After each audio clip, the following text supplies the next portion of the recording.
तिरंगा लगा दिया है वो 3 दिनों तक रहेगा, कि ये 365 दिन क्यों नहीं रहेगा? क्या देश में राजनीति करने के लिए तिरंगा बचा है? मैं बधाई देना चाहूंगा नीतीश जी और तेजस्वी यादव जी को।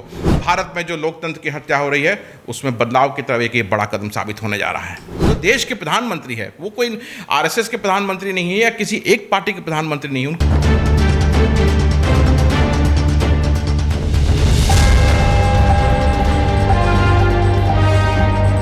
नमस्कार, आप देख रहे हैं डीटीवी भारत और मैं हूं आपके साथ शर्मिला चौहान।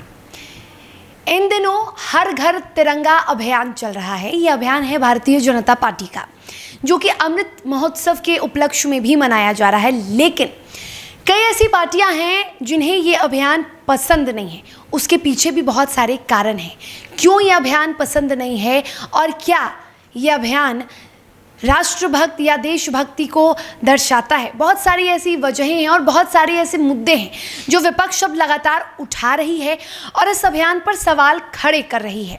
आखिर इस अभियान को नापसंद करने की या इस अभियान को लेकर सवाल क्यों उठ रहे हैं, उस पर आज हम बातचीत करने वाले हैं।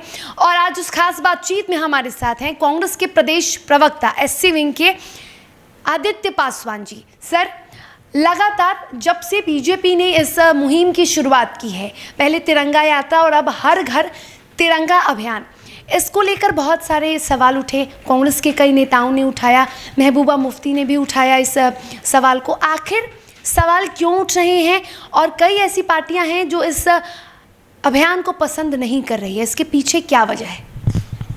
जी नमस्कार। देखिए, इसका सबसे बड़ा एक मुख्य कारण है छद्म राष्ट्रवाद, जो कि भाजपा हमेशा से करती आई है। अभी जब प्रधानमंत्री जी ने पूरे देश से अपील की थी कि अपनी डीपी को लगाने के लिए, तो हम लोगों ने इस पे कुछ बातें थी जो हमने कहा था। पहला तो ये है कि जब लोगों ने डीपी लगाना शुरू किया तो आप देखें कि उसमें आरएसएस के जो प्रमुख हैं मोहन भागवत जी, वो अपनी डीपी में चेंज नहीं कर रहे थे, तिरंगे को नहीं लगा रहे थे। उसका एक क्या रीज़न था, तो हम लोगों ने उसको बहुत कस के सोशल मीडिया पे और डिफरेंट अलग अलग मंचों से इस बात को उठाया। और आज उस दबाव में आरएसएस और मोहन भागवत जी ने अपने डीपी में तिरंगा को लगाया। तो ये एक हम सोचेंगे कि कांग्रेस पार्टी की और हमारी एक पर्सनल बहुत बड़ी जीत है कि हमने राष्ट्रभक्ति सिर्फ दिखाने के लिए नहीं, आपको करके दिखाना होगा, सिर्फ बोलने के लिए नहीं, आपको करके दिखाना होगा। ये हम लोगों ने उनको बताया और उन्होंने किया, इस चीज़ को करना पड़ा उनको। दूसरा ये है कि जो इसका जो राजनीतिकरण किया जा रहा है तिरंगे का, राजनीति के लिए देश की शान जो तिरंगा है उसको इस्तेमाल किया जा रहा है, जो कि नहीं करना चाहिए।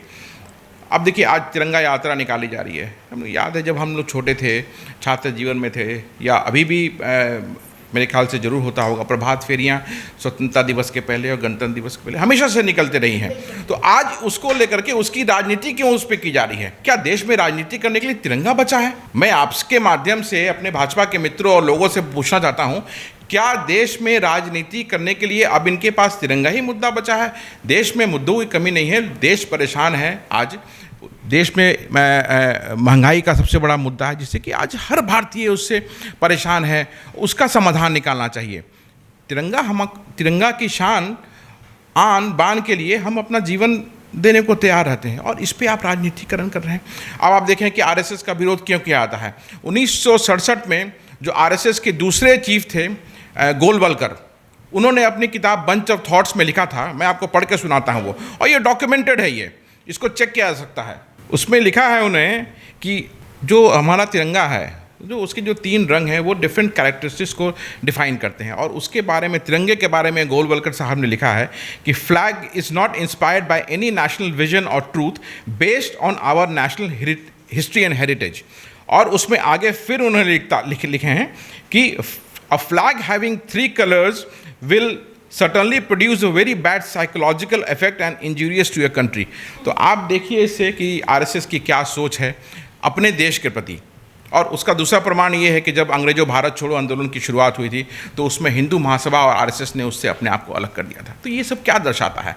आज छद्म राष्ट्रवाद के नाम पर, तिरंगे के नाम पर आप राजनीति करने का प्रयास कर रहे हैं। ये प्रधानमंत्री जी की तरफ से आना, जो देश के प्रधानमंत्री है, वो कोई आरएसएस के प्रधानमंत्री नहीं है या किसी एक पार्टी के प्रधानमंत्री नहीं है, उनकी तरफ से बात ये आना बहुत ही अशोभनीय है। ये बिल्कुल नहीं होना चाहिए। और कांग्रेस पार्टी ने फिर से एक बार प्रूफ किया अपने आप को कि जब जब गलत होगा हम उसके विरोध में अपनी आवाज़ उठाएंगे, क्योंकि तिरंगा हम लोगों ने बलिदान दे के दिया है। कितने देश के माओ के बच्चों ने बलिदान दिया है, तब जाके देश को आज़ादी मिली है, तब हमें तिरंगा फहराने का शान प्राप्त हुआ है। हम इतिहास समझते हैं, जो हमने पढ़ा है कि भगत सिंह राजगुरु ने कैसे अपने बलिदान दिया, कैसे अब इस असेंबली में उन्होंने जब बम चलाया और बम किस इंटेंसिटी दिखा, क्योंकि उनको अपनी आवाज़ वहाँ पहुँचानी थी, उस इंटेंसिटी का बम उन्होंने वहाँ चलाया ताकि कोई हताहत नहीं हो और जो रेवोल्यूशन की बात है वो वहाँ पे लोगों तक पहुँचे। और पूरे देश में, पूरे विश्व में ब्रिटानिया सरकार तक हिल गई थी। उसके बाद बलिदान देना पड़ा भगत सिंह को। हमारे अंदर देशभक्ति वो देख करके है, हमारे अंदर देशभक्ति चंद्रशेखर आज़ाद जी को पढ़कर है, जो हमने देखा कि कैसे अपने बलिदान दिया उन्होंने, है ना। हमारे अंदर देशभक्ति बापू, लाला लाजपत राय, बाल गंगाधर तिलक, इन लोगों को पढ़कर है। तो ये भाजपा से सीखने की आवश्यकता नहीं है कि तिरंगा वो कैसे हमें शान देना है, कैसे उसको सम्मान देना है।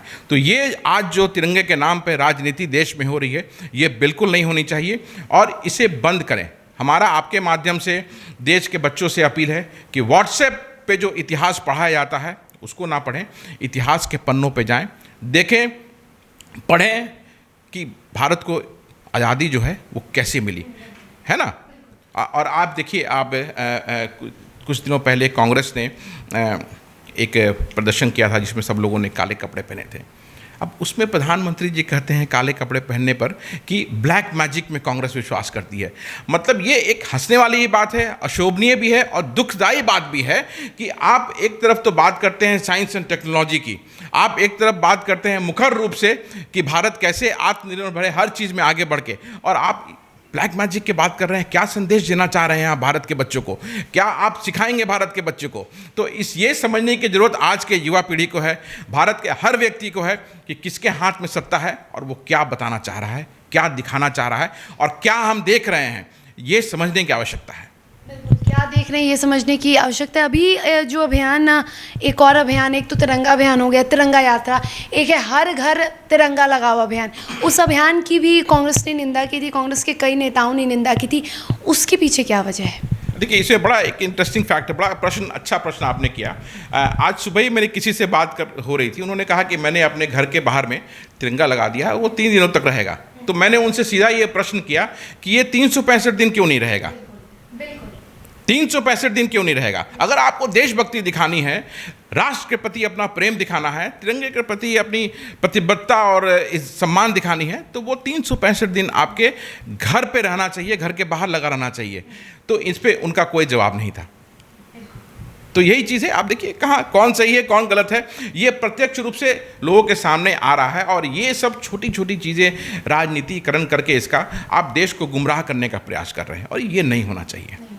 जी, ये नहीं होना चाहिए। और सिर्फ 3 दिन नहीं, 365 दिन। और हम तो यही कहेंगे कि इसका कोई दिन नहीं होता, तिरंगे के सम्मान का कोई दिन नहीं होता है। और जाहिर सी बात है, और इस पर अब राजनीति भी हो रही है, बहुत सारे बयान आ रहे हैं। चलिए अब ज़रा बिहार का रुख कर लेते हैं। बिहार में जो सरकार बदली, बिहार में अब आप सत्ता में हैं, आप सत्ताधारी दलों में से एक हैं। ये क्या इसमें बीजेपी की गलती है? और बीजेपी अब आरोप लगा रही है नीतीश कुमार पर कि वो पलटू राम है। यहाँ पर बीजेपी ये आरोप लगा रही है कि नीतीश कुमार भ्रष्टाचारी, और फिर से उन्होंने भ्रष्टाचारी का साथ दे दिया है। मतलब भारतीय जनता पार्टी की तरफ से ये बात आना एक बड़ी ही हास्यास्पद बात है। आप उनसे पूछें कि जब देश में जो विभिन्न सरकारें जनता के द्वारा चुन के आई पिछले 8 सालों में अलग अलग राज्यों में, और वहाँ पे धन बल, ईडी, सीबीआई के द्वारा डरा करके जो सरकारें चेंज की गई, वो क्या था? उसको कौन राम बोलेंगे? पलटू राम बोलेंगे या कौन राम बोलेंगे? महाराष्ट्र उसका अभी ताज़ा उदाहरण है। आप मध्य प्रदेश में देखें, इस तरह से बहुत सारे राज्यों में ऐसा हुआ है।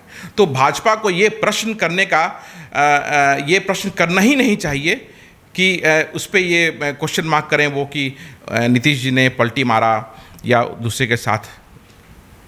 नीतीश जी तो अगर उन्होंने ऐसा काम किया है तो उन्होंने सिद्धांत के लिए किया है, ठीक है। और भाजपा धन बल के आधार पर, अपने जो विभिन्न सरकारी संस्थाएं हैं, चाहे वो ईडी हो, सीबीआई हो, इनकम टैक्स हो, उसका इस्तेमाल करके देश में चुनी हुई सरकारों को तोड़ के अपनी सरकारें बना रही है। तो उस पर क्यों नहीं बोलते हैं वो? उस पर उनको बोलना चाहिए, पहले उस पर बोलें, उसका जवाब दें, तब बिहार पे बात करें। आज बिहार ने जो लोकतंत्र की हत्या हो रही थी पूरे इंडिया में, उसको रोकने का काम किया है। मैं बधाई देना चाहूँगा नीतीश जी और तेजस्वी यादव जी को कि जो उन्होंने इस कारवां को रोका है, इस रथ को रोका है, ये आगे बढ़े और भारत में जो लोकतंत्र की हत्या हो रही है उसमें बदलाव की तरफ एक ये बड़ा कदम साबित होने जा रहा है। चलिए, तो भारत में जो लोकतंत्र की हत्या हो रही है उसमें बिहार में बदलाव होने वाला है और बदलाव की ओर अब बिहार ने अपना रुख कर लिया है। फिलहाल इस खास बातचीत में हमें दे इजाज़त और आप देखते रहें DTV भारत। नमस्कार।